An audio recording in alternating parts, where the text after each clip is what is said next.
భారతీయ జనతా యువ మోర్చా గుంటూరు జిల్లా ఆధ్వర్యంలో స్థానిక గుంటూరు హిందూ కాలేజ్ సెంటర్ వద్ద గాంధీ విగ్రహాన్ని శుభ్రం చేసి పూలమాలలు వేసి అక్కడి నుంచి ర్యాలీని మొదలు పెట్టడం జరిగింది. యువ మోర్చా జిల్లా ప్రధాన కార్యదర్శి తుంగ యశ్వంత్ ఆధ్వర్యంలో హర్ ఘర్ తిరంగా యాత్రలో భాగంగా సమాజంలో జాతీయ భావాన్ని పెంపొందించే దిశగా ఈ రోజు జాతీయ జెండాలతో పెద్ద ఎత్తున బైక్ ర్యాలీని నిర్వహించడం జరిగింది. ఈ ర్యాలీని బీజేపీ సీనియర్ నాయకులు చూపూడి రంగారాజు జెండా ఊపి ర్యాలీని ప్రారంభించడం జరిగింది. ఈ ర్యాలీలో ముఖ్య అతిథిగా తూర్పు శాసనసభ్యులు నజీర్ అహ్మద్ బైక్ ర్యాలీలో పాల్గొని మాట్లాడారు.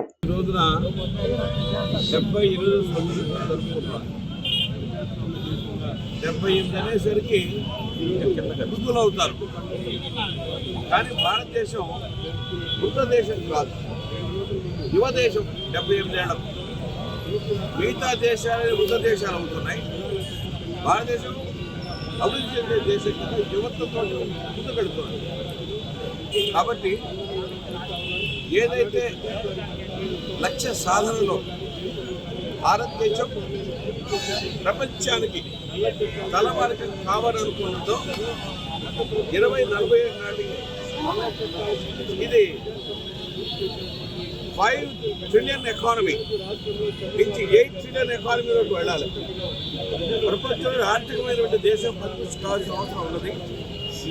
అందుకనే నరేంద్ర మోడీ గారి నాయకత్వంలో మనం అన్నింటికీ ముందుకు పెడుతున్నాం. అందుకని కోరుతున్నదంటే ప్రతి ఇంటిపైన కూడా ముస్లిం, క్రిస్టియన్, హిందూ రాష్ట్రం అందరి ఇంటిపైన కూడా ఈ యొక్క త్రివర్ణ పతాకాన్ని ఎగరమని కోరుతున్నాం. భాగంగా దేశంలో ఉన్న ప్రతి ఇంటి మీద జాతీయ జెండా ఉండాలి, దేశంలో ఉన్న ప్రతి ఒక్క షాప్ ముందు జాతీయ జెండా ఉండాలి, అలాగే దేశంలో ఉన్న ప్రతి పౌరుడికి దేశభక్తి, జాతీయత భావం అనేది ఉండాలనే ఉద్దేశంతో ఈ నెల 11వ తారీఖు నుంచి 14వ తారీఖు వరకు ప్రధానమంత్రి నరేంద్ర మోడీ గారి పిలుపు మేరకు ఈ బైక్ ర్యాలీ అనేది చేస్తున్నారండి. ఆంధ్రప్రదేశ్లో వచ్చి భారతీయ జనతా పార్టీ యువజన విభాగం బీజేవైఎం తరఫున ఈ ర్యాలీలు చేస్తున్నామండి. ఈ ర్యాలీలు ప్రతి సంవత్సరం ఇలాగే జరగాలి, అలాగే దేశ ప్రజలందరూ కూడా దేశ భక్తితో ముందుకు రావాలి, ప్లస్ అలాగే ఇలాంటి కార్యక్రమాలు మరిన్ని జరగాలని కోరుకుంటూ భారత మాతాకి జై. ఓకే,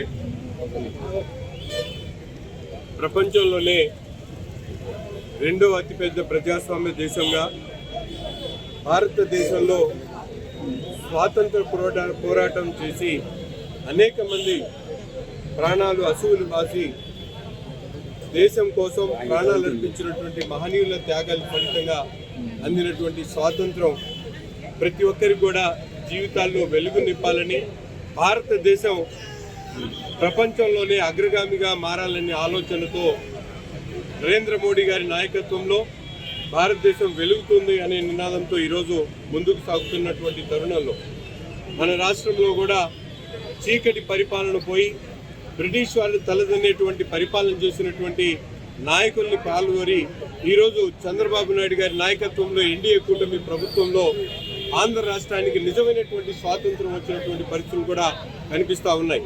ఎందుకంటే బ్రిటిష్ వారు ఏ విధంగా లేనటువంటి నల్ల చట్టాలను తీసుకొని వచ్చి ప్రజలను మభ్యపెట్టారో అదేవిధంగా పాలనలో ఉన్నటువంటి అనేక మంది నల్ల చట్టాల జోలికి వెళ్లకుండా ఈరోజు ప్రజాస్వామ్యాన్ని, స్వాతంత్ర ఆశలను నెరవేర్చేటువంటి విధంగా ఉండాలని చెప్పి మనస్ఫూర్తిగా కోరుకుంటూ ఈ కార్యక్రమాన్ని తీసుకున్నటువంటి ఎన్డీఏ కూటమి, ముఖ్యంగా బీజేపీ పార్టీ పెద్దలందరూ కూడా పేరు పేరున ధన్యవాదాలు తెలుపుతా ఉన్నాం.